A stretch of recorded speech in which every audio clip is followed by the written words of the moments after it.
of turbines on one side and water heaters on the other. He flicked on a mag light and swept it back and forth over the dark shadows surrounding him. Kestra closed her eyes briefly, praying to whatever part of the universe it was that protected people like her. Then she watched the approaching man carefully for any signs that he took note of the tiny green lights on the undersides of half the gas heaters, which were guaranteed to be out of place. He didn't. He made it to the far wall, turned, and retraced his steps. He passed within a foot of her both times, but of course did not look up. He barreled out of the basement door with a noisy bang, his clomping footsteps echoing away up the stairwell. Kestra exhaled a half-breath of relief. After she was reasonably sure the guard was far enough away and had no intention of immediately returning, she leveraged herself out of her makeshift hidey hole. She laid her forearms along two narrow pipes and, using them like a pair of parallel bars, swung her legs down. She released, allowing the momentum to somersault her over just once, then lofted into a perfect landing on the dusty warehouse floor. Resisting the habit of taking a gymnast's bow, she swiped at the sweat dotting her forehead, smearing the dust and silt from the exteriors of the pipes across it, and turned her attention to her communication system and her smart-ass partner. "Thanks for the warning, James," she said with low heat. "You're welcome." He tried to sound bratty, but she could tell he was relieved to hear from her. "James, I thought you said there was no one on the premises," she hissed. Jim winced, knowing that he was definitely going to be in a huge amount of trouble for being wrong about that. "There's not supposed to be. The guy's off schedule. I'll let you know when he moves on to the next building." "Not good enough. I want him out of my perimeter completely." "Well, what am I supposed to do, kidnap him?"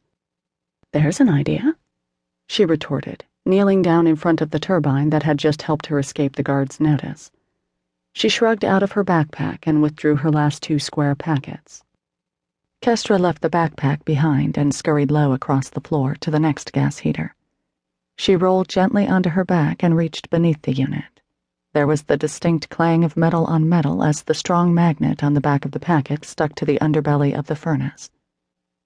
She flicked the switch on the front and waited while the lights went from yellow to green.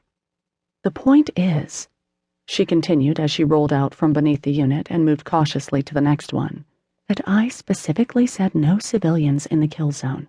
It was your job to see to it that's what I got. That is why I spent a month timing this operation just right." "It's not my fault the guy changed his routine, Kestra." "Make it your fault, James." She bit back as she hesitated next to the last furnace. "Make it your responsibility. You have 20 minutes to get him out of the kill zone. I don't care how you do it, just do it. And there better not be anyone else." "There isn't. You and the guard are the only two heat sources in the entire warehouse row, save a rat or two." There was a distinct pause. "Do you have any suggestions on how I can protect your civilian without getting arrested?" Kestra thought about that for a moment, using the time it took to attach the last device to the last heater in order to mull over the situation. "How long does it normally take for him to round off the row and start on the docks?" "There are 3 buildings in the row. You're the first on the round. If he follows form, it'll take well over an hour. And if he rounds onto the docks, he's going to spot you. I don't care how sneaky you are, Kes. You don't want him wandering your escape route." Damn. Kestra slid out from beneath the furnace and stood up. She dusted off her backside with more violence than necessary and marched toward her backpack. Then she stopped and cocked her head to the side, her incredibly light eyes brightening just a little more as she thought of a possible solution. "Oh, James." "Yeah, Kes?" "Do any of the buildings opposite those in this row have an alarm system?" "All of them. Take your pick." "And are they part of our rent-a-cop's minimum wage jurisdiction?" "Why, yes, they are," Jim gasped comically, knowing she was already done formulating her plan.